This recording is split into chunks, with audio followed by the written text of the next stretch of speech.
And among my people, they say, a river does not flow higher than its source.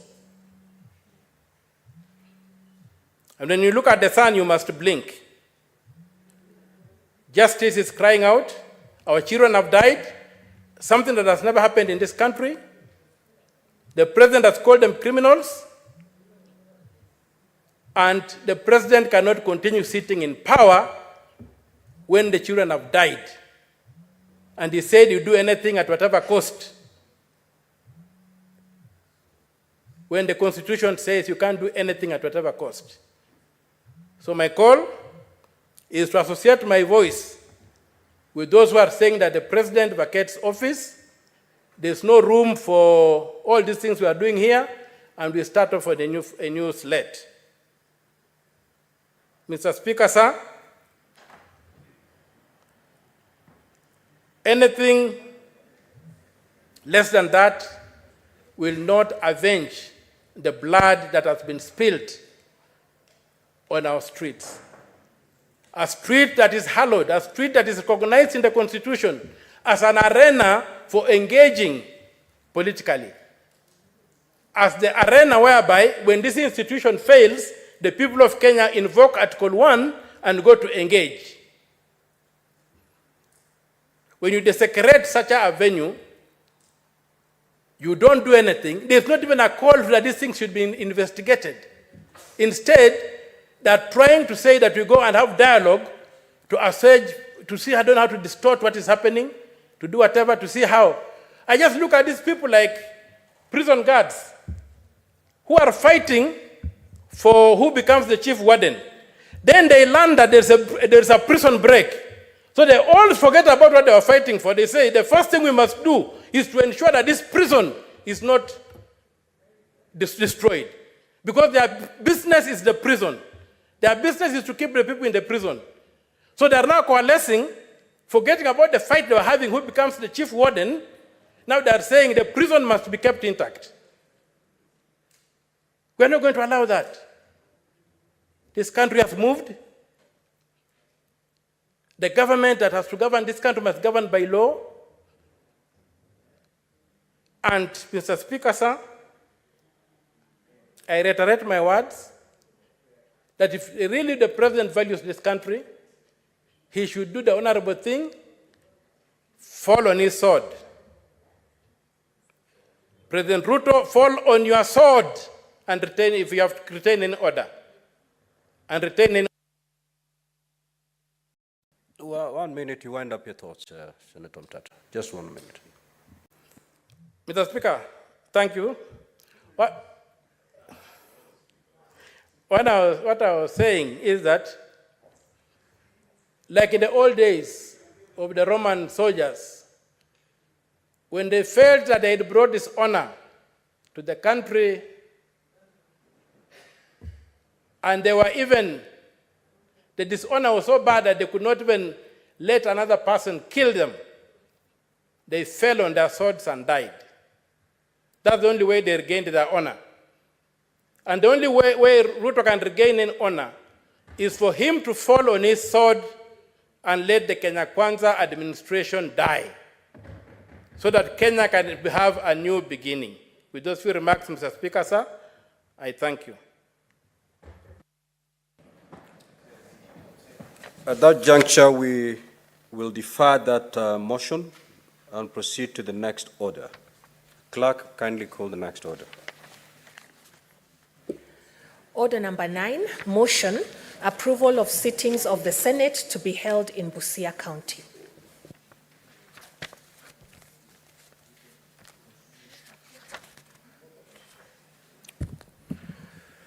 Senator Omtata, take your seat.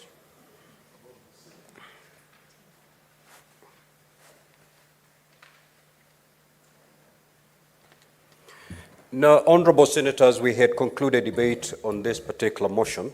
I will therefore proceed to put the question. That aware that the Senate of Kenya is established under Article 93 of the Constitution, and its main role as set out at Article 96 is to represent, serve and protect the interests of the counties and the governments Further, aware of the critical role that the Senate plays in the interlinkage between the national and county levels of government and the need to enhance the interaction between the Senate and the county governments as a means of bringing the Senate closer to the counties and the general public, acknowledging the success made during the sittings of the Senate outside Nairobi, held in Uasin Gishu, Kitui, and Turkana counties in September 2018, 2019, and 2023, respectively. Further acknowledging the recommendation of the Senate Business Committee that a sitting of the Senate be held away from the traditional premises in Parliament buildings, Nairobi, during the term of the 13th Parliament, and the subsequent resolution of the Senate made on the 8th of March 2023 to hold plenary and committee sittings in counties for a one-week period within the month of September in every session of the 4th Senate, except during an election year, with the objective to, 1, promote the role and work of the Senate and enhance public awareness regarding the business of the Senate and Parliament in general. 2, highlight existing and new opportunities for engagement in the legislative process. 3, develop and strengthen partnerships at the county level of government. And 4, provide an opportunity to members and staff of county assemblies to learn and share best practices with senators and parliamentary officers. Now, therefore, pursuant to Article 126(1) of the Constitution, the Senate resolves to hold its plenary and committee sittings in Busia County from the 23rd to the 27th of September 2024. Will as many as of that opinion say aye? Aye. Will as many as of the contrary opinion say nay? The ayes have it. Next order. Order number 10, motion, report of the Select Committee on Delegated Legislation on its consideration of the Social Health Insurance General Regulations 2024 and the Social Health Insurance Tribunal Procedure Rules 2024 division. We'll defer this order. So we'll proceed to the next order. Order number 11, the Houses of Parliament Bicameral Relations Bill, National Assembly Bills number 44 of 2023, division. That particular order is also deferred. Next order. Order number 12, the Public Finance Management Amendment Bill, Senate Bills number 40 of 2023, division. That order is also deferred. Next order. Order number 13, the Constitution of Kenya Amendment number 2 Bill, Senate Bills number 52 of 2023, second reading. Now, I see two names of honorable senators. I want to be persuaded that they want to contribute to this motion. If not, then kindly log out so that we know exactly how we are transacting this order.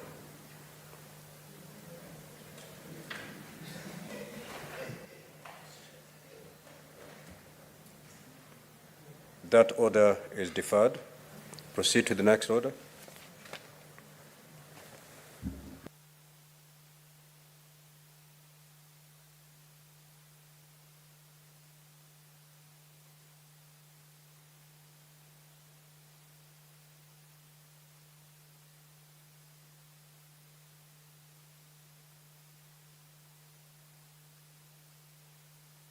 Next order, Clerk.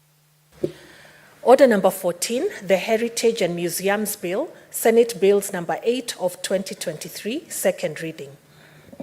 The Chairperson, Standing Committee on Labor and Social Welfare.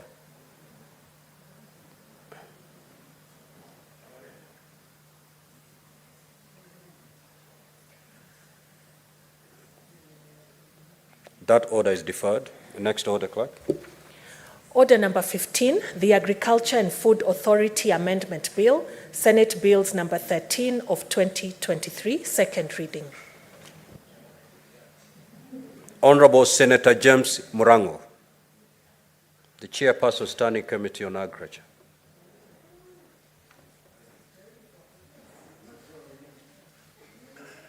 That order is deferred. Next order. Order number 16, the County Hall of Fame Bill, Senate Bills number 18 of 2023, second reading. The Honorable Senator Miraj Abdullahi Abdurrahman.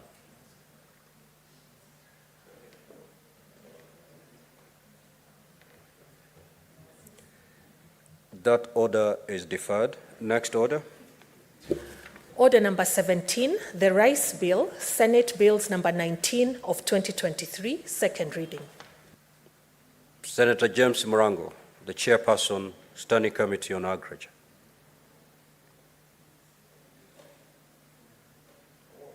That order is deferred. Next order. Order number 18, the Law of Succession Amendment Bill, Senate Bills number 20 of 2023, second reading. The Honorable Senator Veronica Maina. That order is deferred. Next order, Clerk. Order number 19, the Public Holidays Amendment Bill, Senate Bills number 31 of 2023, second reading.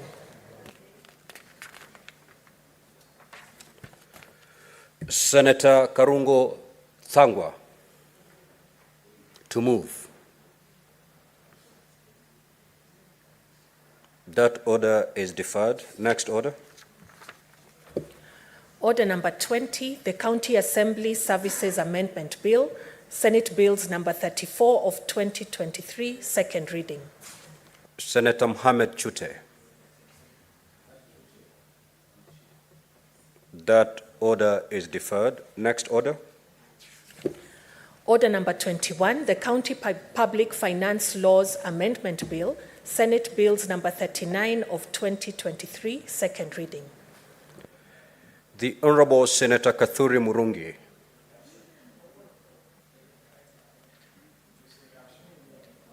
That order is deferred. Next order. Order number 22, the Street Vendors Protection of Livelihood Bill, Senate Bills number 41 of 2023, second reading. Yes, Senator Mungatana, what is your intervention? Sorry, Mr. Speaker, I beg your pardon because I was misreading that it was the one for Senator Okenyuri, and I thought you had mentioned Kaduri. So I was just wanted to bring to your attention. I apologize, Mr. Speaker. Senator Esther Okenyuri.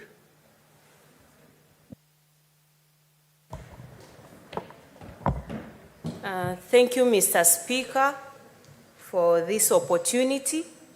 I'm the sponsor of the Street Vendors Bill, that's widely known as the Protection of Livelihood Bill of the Senate, number 41 of 2023.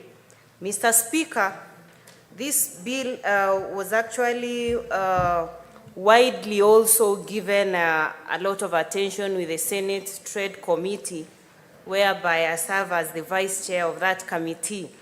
Mr. Speaker, the Street Vendors Bill seeks to provide a framework.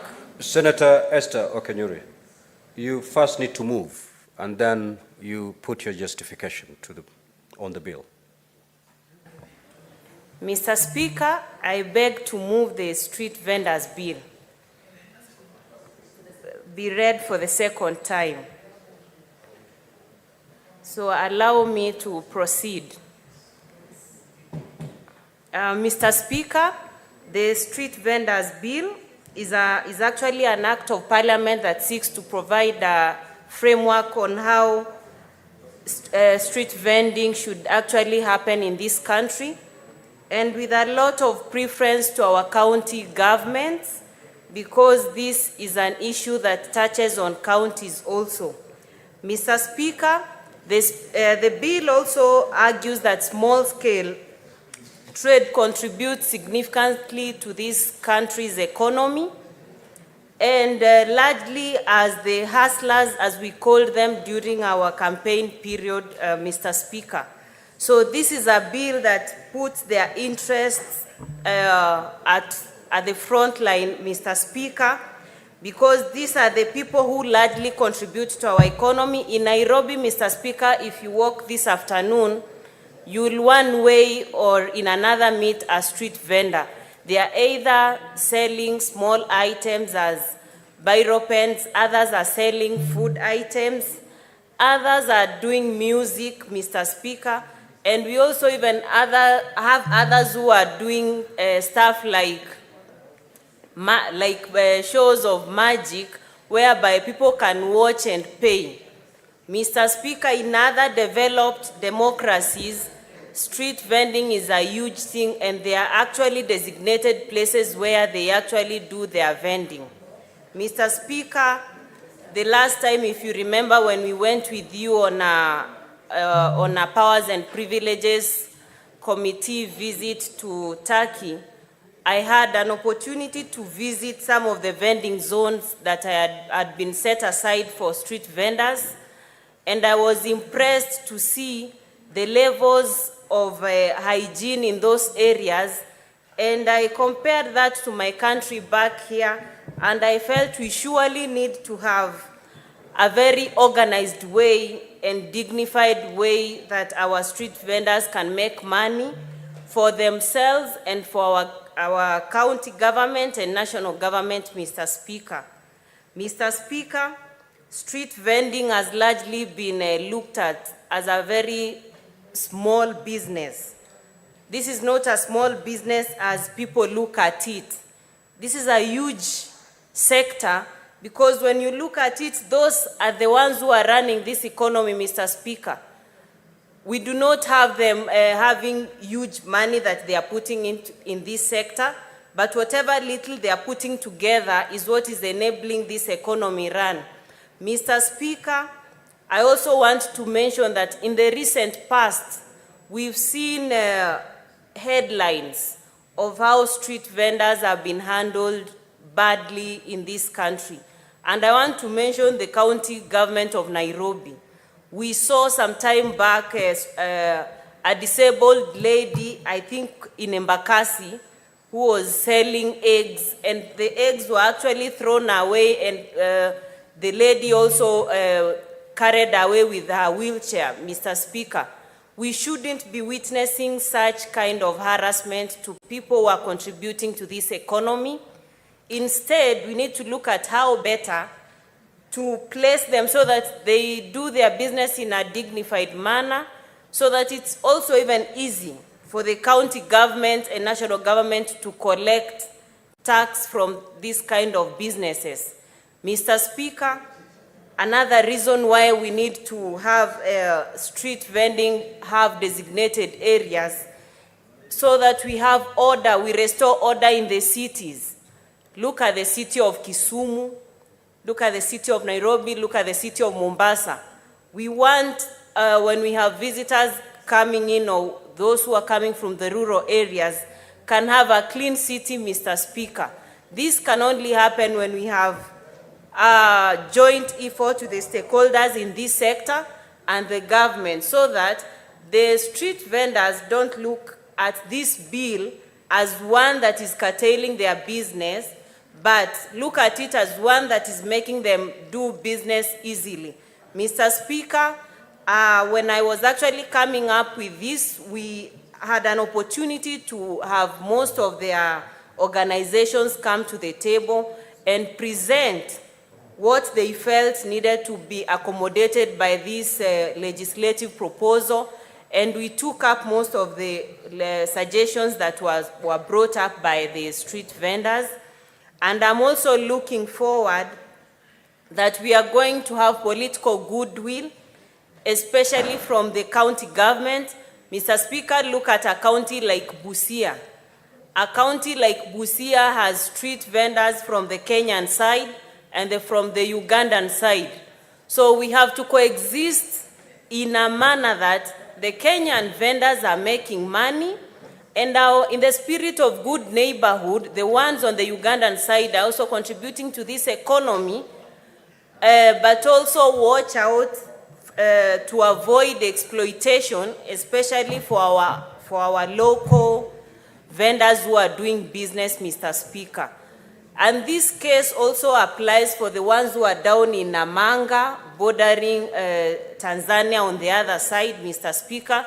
You clearly see why we now need these regulations, so that internally we have a way of doing business, and we also have a way of doing business with our neighbors without one party taking advantage of the other party, Mr. Speaker.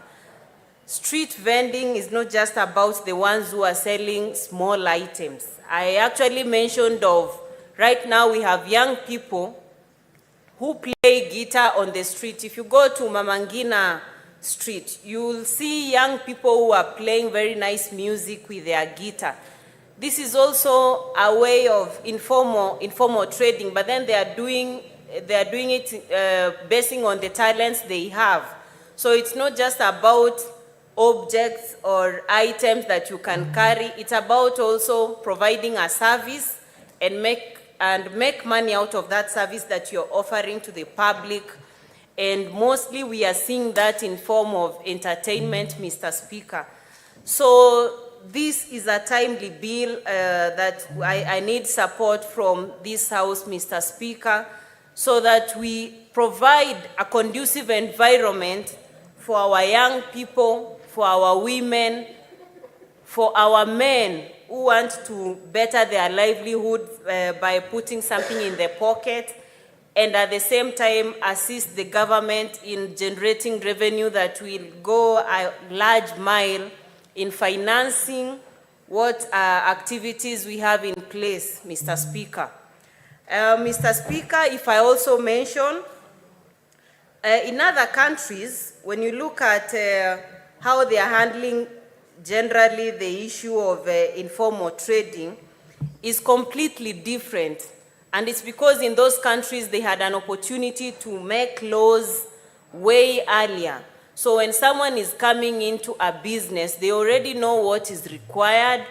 Even you who's building stalls to provide an avenue for people who want to engage in formal trading, you will design the stalls in a manner that follows what the law prescribes, Mr. Speaker. But when you look at our case here and want to place emphasis on counties, counties will quickly want to tax people who are selling on the roadside. Let's say women who are selling vegetables, men who are selling groundnuts. You can't tax people when you do not provide a conducive environment for them to thrive in their business, Mr. Speaker. It would be a very good idea when a county government has provided a designated area for men who are selling groundnuts, so that they are selling their items in a comfortable way, in a clean environment, with security, so they will not even feel the pinch when they are contributing to the economy through taxing. But when you tax people and they cannot see the value of the money you're taxing them, then you are likely to face resistance when you are coming to introduce these regulations, Mr. Speaker.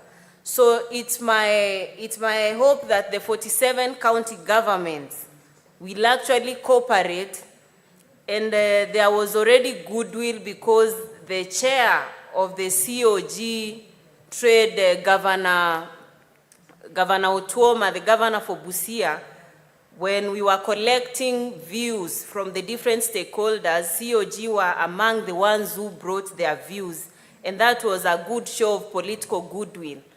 But then enforcement is one issue that I know we are going to witness challenges, because already in other different towns, strategic planning was done in the 1960s and 70s, which does not tally with the recent developments we have currently, Mr. Speaker.